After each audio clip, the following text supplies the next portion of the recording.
Hey everyone, welcome back again di Altcoins Update. Dan Altcoins Update today kita mau bahas satu coin aja, yaitu Binance Coin atau BNB. Nanti buat teman-teman yang first comment di kolom komen, bisa komen ya, kira-kira koin apa yang kalian mau request di next altcoins, itu akan saya review. And maybe ya kita tambahin lagi satu koin nanti ya.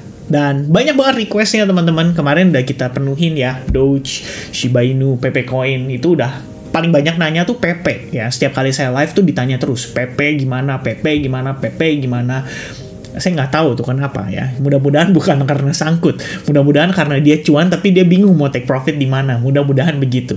Dan masih banyak lagi requestnya. Ada yang Floki, ada yang Book of Meme, dan wah pokoknya request itu selalu berdatangan teman-teman. Pengen diliatin ya kira-kira chartnya kayak gimana, area belinya di mana. Tapi saya sangat respect sama teman-teman karena masih punya semangat ya, walaupun kondisi market lagi dalam keadaan terkoreksi.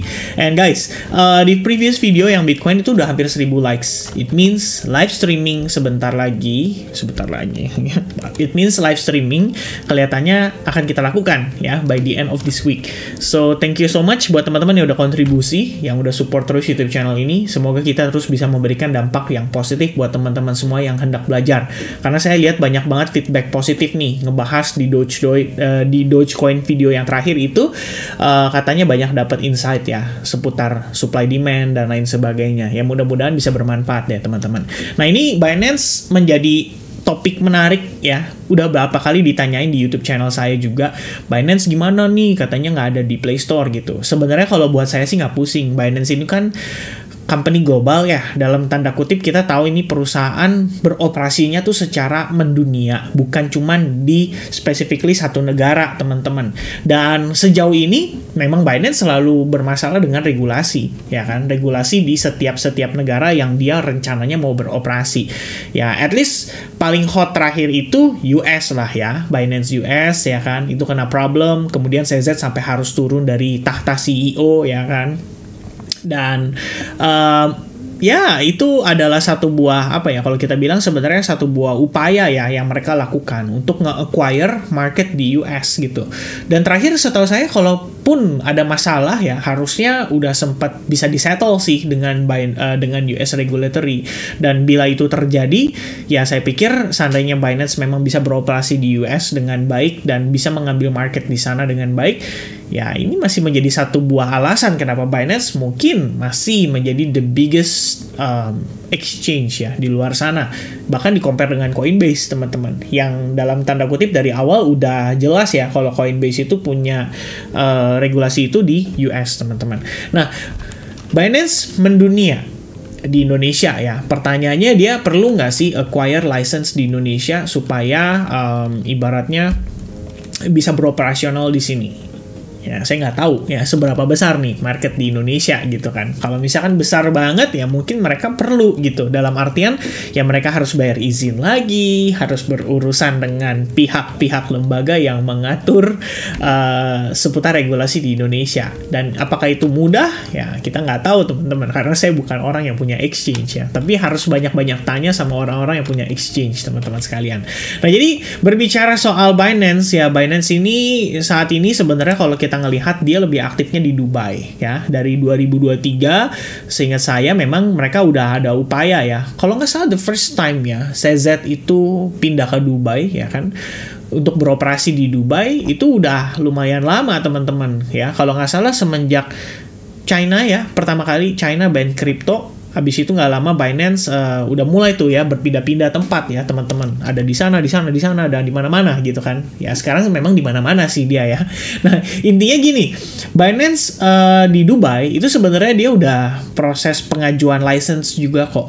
Ya ada beberapa license di sini yang dirasa cukup penting. Salah satunya ini adalah minimal viable product. Ya, tadi saya baca-baca ini katanya memberikan izin untuk Binance itu punya bank account domestik di Dubai. Jadi kalau misalkan ada klien-klien lokal ya mereka bisa bertransaksi dengan Binance gitu loh. Dan Binance di sini bisa memberikan overpayment menggunakan perbankan lokal. Jadi kalau misalkan contoh nih, saya pengen deposit ya USDT lah atau apa, mau pakai bank nih, bisa nggak? Di sana udah bisa, nggak harus P2P lagi mungkin. Kalau di Indonesia kan P2P ya yang terkenalnya teman-teman.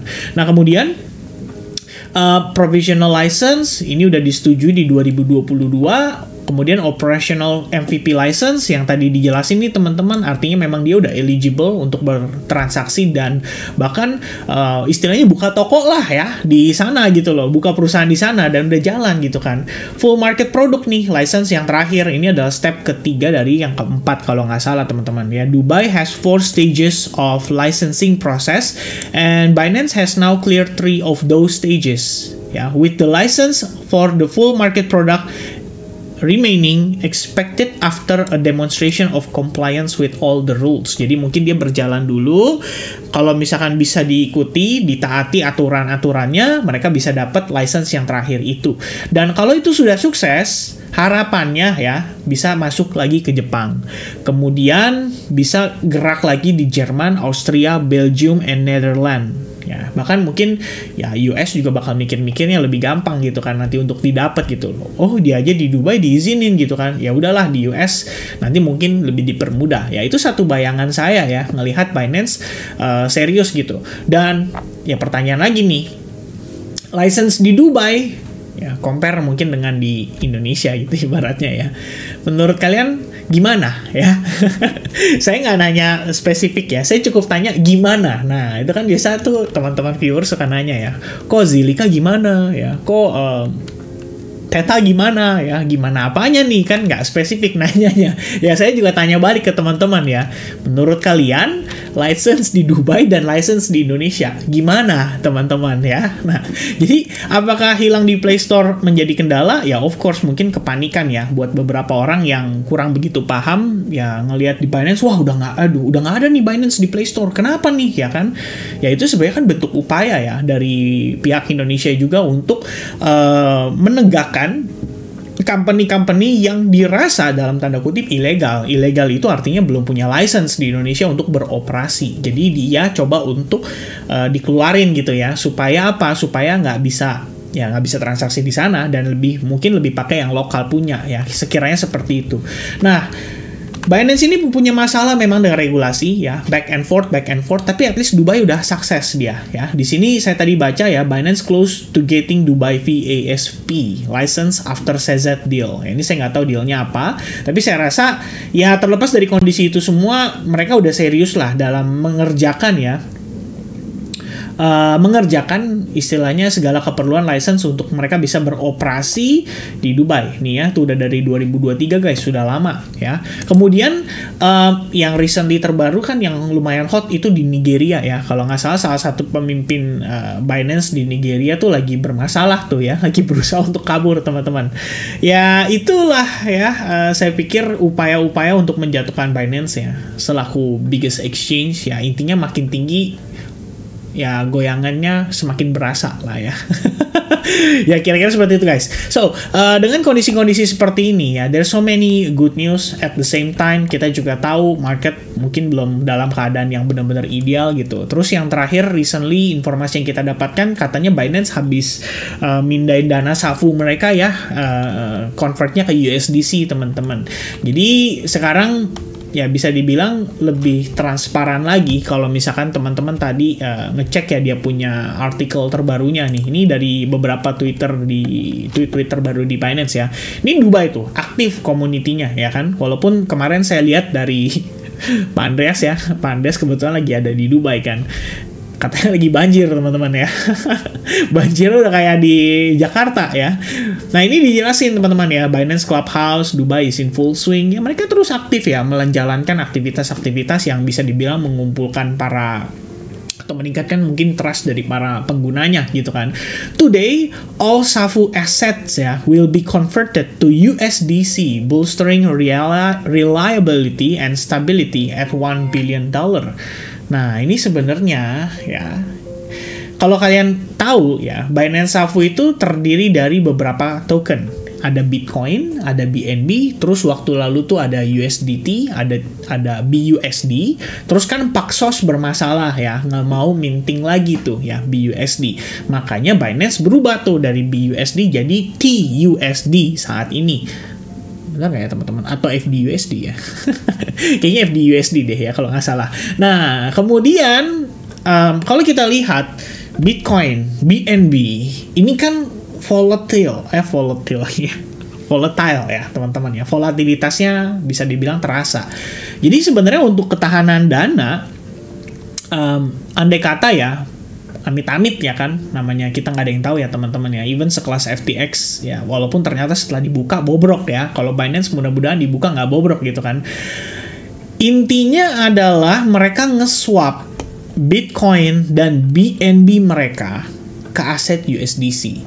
Nah, ini bisa jadi berbagai interpretasi nih ya. Buat orang yang biasanya senang dengan fear, bisa aja mereka jadiin ini fear. Tuh kan, lihat, Binance aja nge-convert mereka punya Bitcoin dan BNB ke USDC. Mereka pilih pegang stablecoin daripada pegang Bitcoin dan BNB. Ini pasti ada apa-apa ini. Jangan-jangan sebentar lagi dump. Nah, itu fear-nya kayak gitu biasanya.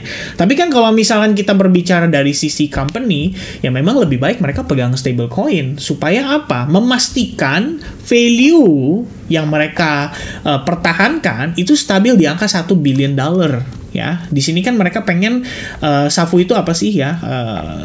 Tadi saya baca-baca apa ya, kepanjangannya teman-teman ya. Intinya coba kita buka deh ya. Saya jadi lupa lagi ya, Binance SAFU nih. Secure Asset Fund ya for users. Jadi kalau misalkan teman-teman mungkin ada ngekeep barang ya, ditaruh di exchange wallet ditaruh di wallet exchange Binance ya, ini ya dananya teman-teman sekalian gitu loh, di secure dalam sebuah program kalau mereka bilang dengan istilah SAFU. Jadi dananya kalau misalkan sewaktu-waktu kita pengen withdraw ya kan, mereka bisa gitu loh, provide liquidity-nya. Kira-kira kayak gitulah logika berpikirnya. Nah, jadi dengan kondisi saat ini ya, dia udah swapping dari Bitcoin dan BNB ke USDC. I don't know guys, can be a good news or maybe a bad news ya. Itu balik lagi tergantung teman-teman interpretasinya gimana. Tapi yang pasti intinya kan harapannya adalah dia bisa stable ya. Dia punya liquidity itu stabil di angka $1 miliar. Itu udah good lah. Setidaknya sejauh ini seperti itu ya. Ya lebih kurang kayak gitu guys ya. There's a couple of good news, there's a couple of bad news ya. Good newsnya adalah license-nya hendak akan di-approve dan mereka bisa beroperasional secara full di Dubai. Dan bad newsnya adalah yang tadi ya, Binance SAFU ya. Kenapa dia lepas BNB kan? Itu doang pertanyaannya. Nah, gimana nih interpretasinya di chartnya? Kira-kira Binance Coin itu seperti apa? Sebenarnya teman-teman sekalian, I don't think Binance is bearish ya. Kalau kita ngelihat dari segi price actionnya, it is overly bullish bahkan. Cuman saya ini kalau kita bilang balik lagi ya, tergantung interpretasi masing-masing dan gimana cara kalian menanggapi berita tadi. Kalau misalnya kalian berpikir ini timingnya tepat banget ya, kenapa dia mindahin SAFU-nya pas di atas kayak gini gitu kan? Mungkin profit taking ya kan? Berarti I don't know ya, maybe ada satu titik di mana market bisa mengalami koreksi, and in the end worst case scenario nih buat Binance ya. We never know guys ya. Ini saya juga cuman melakukan analisis chart dulu. Ya, kita lihat teman-teman, ini adalah area support resistance Binance, support resistance. Sekali retest, abis itu dia melesat naik ya. Dan setahu saya, atau lebih tepatnya, memang itu faktanya. Di sini nih ya teman-teman, launchpad, launch pool ya. Banyak koinnya yang di launch pool. ENA, Saga, kemudian apalagi tuh teman-teman ya. Pokoknya banyak banget tuh ya. Koin-koin launch pool-nya. Mereka bagi-bagi duit terus-terusan. Dan ini mensupport BNB holder untuk lebih pede. Gue punya BNB, udahlah gue keep aja gitu kan. Biarin aja nih, gue keep gitu ya. Pokoknya selama gue pegang BNB bisa dapat free money gitu. Ya, satu sisi mungkin itu yang coba untuk dilakukan oleh mereka. Dan kenapa mereka pindahin SAFU-nya sekarang yang we don't know yet ya teman-teman. What will gonna happen? Apakah market price untuk BNB akan terkoreksi dulu? Ya, slightly chance ya teman-teman, kondisi itu pasti ada. Mengingat apa? Mengingat Bitcoin halving sebentar lagi, kemudian juga kalau kita ngelihat historically, Bitcoin halving itu kecenderungannya lebih dumpy daripada pumpy, ya, dalam tanda kutip. At least buat momen-momen short term gitu loh, kayak ya kita bilang ini buat menenangkan hati para viewers ya. Seminggu mungkin, 2 minggu, ya sedikit koreksi aja gitu kan. Bukan kita ngomongin dia dump yang bener-bener sampai balik lagi gitu kan ke harga $30.000. Kayaknya itu agak susah kalau situ ya. Tapi kalau kayak 58.000 aja tuh masih mungkin banget lah minimal kalau untuk Bitcoin. Dan per kondisi itu terjadi, saya pikir BNB juga pasti bisa masuk ke fase koreksinya. Dan kalau kita ngelihat ini kan pergerakan naiknya sangat impulsif nih. Seiring berjalannya proses dia mengalami rally, itu kan tersisa banyak sekali area inefficiency yang bisa di-fill, ya kan? Inefficiency ini kan terbentuk akibat terlalu banyak buying order yang masuk. Ya, sehingga pertimbangannya adalah bagaimana jika harga itu mengisi area tersebut dulu dan kemudian baru dia mengalami rebound, ya. Terlepas dari apakah dia balik ke 350 atau dia sebatas koreksi hanya mentok-mentok sampai di 460 tapi udah bisa mantul lagi gitu. Ya, itu kembali lagi tergantung nanti event-event yang dikasih sama Binance ya. Nanti pasti harga-harga mau turun nih, ya ada aja lah upaya penyelamatannya mereka gitu ya. Mereka keluarin launch pool lagi, intinya Binance tetap bisa nanjak lagi gitu. Nah, sejauh ini teman-teman Binance ini bisa dibilang sangat dekat sekali ya dengan all time high-nya. Bahkan kalau kita ngelihat compare dengan Ethereum aja tuh gapnya ya antara all time high dengan bisa dibilang ya dari harga terakhir tertingginya itu 17%-an. Solana yang begitu yang naiknya udah begitu kuat, sangat agresif ya. Ini jaraknya juga ya demikian lah ya, sekitar lebih kurangnya 27%-an ya. Topnya di $261 dan saat ini Solana ada di highest-nya itu ada di sekitaran $207. Coba lihat BNB. Amazing teman-teman ya. Ini tipis banget ya dengan ATH-nya. Nggak nyampe 10%, cuma 7%-an. ATH-nya tuh di $692,5. Dan terakhir tertingginya $645. Luar biasa ya, tipis teman-teman. Ya bagus sebenarnya ya progres yang dilakukan oleh Binance. So far bisa dibilang mungkin dari marketingnya, mungkin dari event-event yang dikasih ya, itu benar-benar meningkatkan kepercayaan konsumen terhadap token BNB itu sendiri. Dan sementara ini kalau kita ngelihatnya, kita juga harus tahu ya teman-teman bahwa market itu di kala menjelang kayak halving atau menjelang bull run kayak gini, udah pasti deh ya kita bisa bilang exposure itu masuk ke centralized exchange. Nah, ditambah beberapa hari lalu kan ada masalah tuh. Uniswap lagi bersinggungan dengan SEC. Uniswap itu kan mewakili decentralized exchange. Jadi ada Uniswap, ada SushiSwap, ada PancakeSwap, which is salah satu produk turunannya Binance juga kan. Jadi dia ada centralized exchange, ada decentralized-nya juga. Nah, centralized exchange mungkin dapat money flow gitu. Jadi kalau kita ngelihat nih, mungkin token-token kayak BNB, ya, mungkin BGB, mungkin OKB, ya. Bukan orang kaya baru ya, OKB itu tokennya OKX kalau nggak salah teman-teman ya. Dan masih banyak lagi kayak KuCoin ya kan, KuCoin juga ada KCS ya. Tapi kemarin sempat problem tuh ya kan, makanya dia turun sendirian nih, luar biasa. Tapi kalau kita lihat comparisonnya dengan BGB, dia juga bullish teman-teman. Kalau kita comparisonnya mungkin dengan OKB ya, OKB juga sama ya. Kalau kita zoom out, lihat cenderung bullish. Nah, jadi ini kalau kita boleh ngambil kesimpulan, ini memang token-token centralized exchange lagi dapat money flow ya. Mungkin salah satunya adalah yang tadi saya jelaskan teman-teman. Ya, tapi tidak menutup kemungkinan proses koreksi itu bisa berlangsung dulu kepada token-token ini. Guna apa? Membalancing ya, yang namanya ya kalau kalian lihat ini kan banyak sekali inefficiency yang terbentuk ya. Di sini pun kalau kalian notice ada loh proses dia rebalancing. Ya, ini ada inefficiency ya, walaupun gapnya semakin kecil. Tapi lihat, pas banget dia pullback ya, nge-spike turun. Ini karena Bitcoin waktu itu flash dump, tapi mantulnya dari situ teman-teman. Langsung sup ya, responnya cukup bagus, harganya melejit naik, besokannya langsung rally ya. Nah, di sini juga sama nih, terdapat fair value gap atau inefficiency yang sewaktu-waktu kalau memang harus dibawa ke sana untuk mengalami koreksi. I think we are still bullish ya. Saya nggak bilang itu bearish, I think we are still bullish ya, more or less-nya. Ini kalau overall di perspektif daily kita ngelihat ada potensi dia konsolidasi, jadi symmetrical triangle pattern. Kemudian Kemudian dari perspektif indikator, ya, satu yang saya concern cuma satu, yaitu exponential moving average nih. 8 dan 21 sudah cross down atau downshift ya. The last time kita ngelihat itu, either harganya mengalami retracement atau konsolidasi kayak gini, gitu kan. Jadi antara dua nih sekarang kita ngelihatnya, apakah si Binance Coin akan konsolidasi somewhere di range ini ya, antara 560-an mungkin sampai 520-an, atau ya mungkin memang harus dia koreksi terlebih dahulu. Tapi ya sekali lagi teman-teman, overall-nya itu tetap biasnya lebih kepada bullish ya.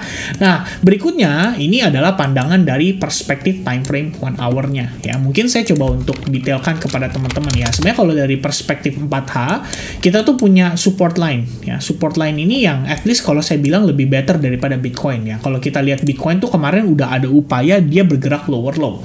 Ya, nanti kita update lagi untuk Bitcoin-nya juga.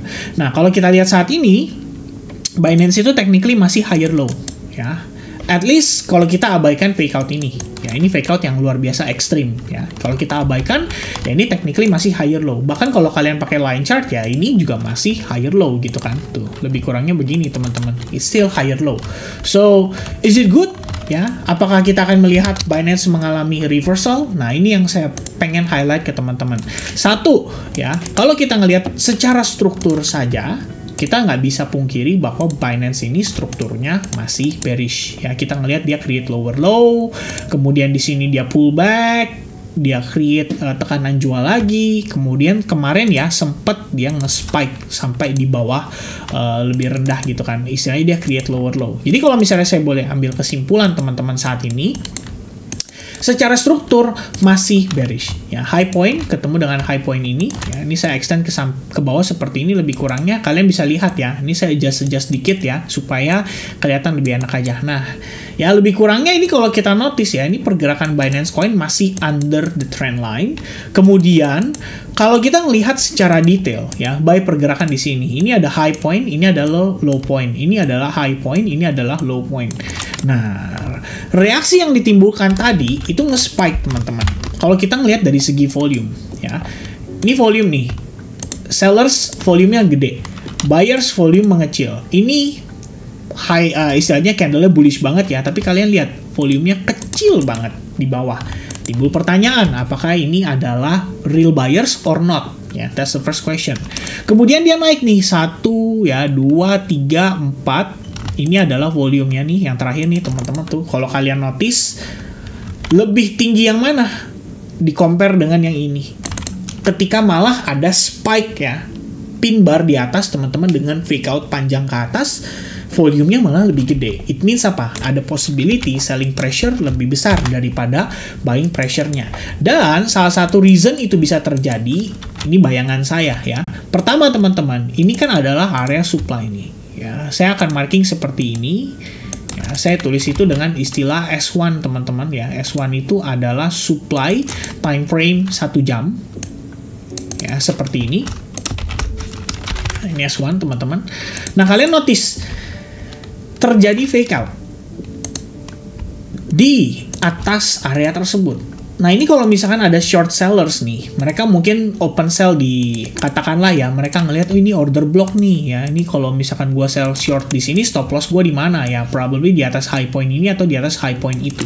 Nah, dua-duanya dibablas teman-teman ya. Kalau kalian lihat, set ya, ditembak, kena stop loss, kemudian baru ada rejection.